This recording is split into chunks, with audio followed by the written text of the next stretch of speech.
আসসালামু আলাইকুম বন্ধুরা, এই যে আমরা এক দোকানে এসেছি পুরি খাওয়ার জন্য।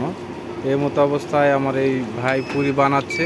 ওনার ছবিটা আমি নিতে চাচ্ছিলাম না, তো উনি ভাইরাল হওয়ার জন্য উনি আরও বলতেছে যে ভাই আমার সহকারে ভিডিওটা করেন। তাহলে সকলের তো আর ভিডিও করা সম্ভব হয় না, সবাই অনুমতিও দেয় না করার জন্য।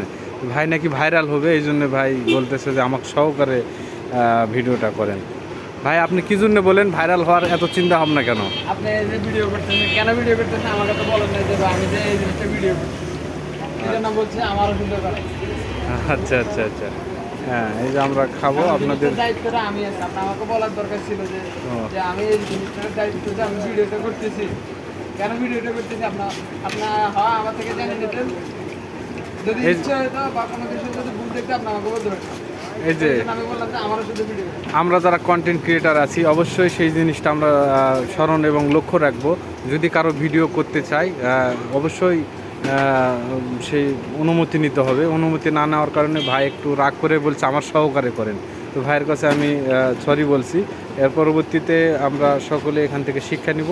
যখন কারো বা কিছু ভিডিও করতে যাব, এখানকার মালিক বা কর্তৃপক্ষের অবশ্যই অনুমতি নিব। আসলে একটা কথা আমি বারবার বলি, শিক্ষার শেষ নেই, মার খাওয়ার বয়স নেই। ভাইয়ের থেকে একটু শিক্ষা পেলাম।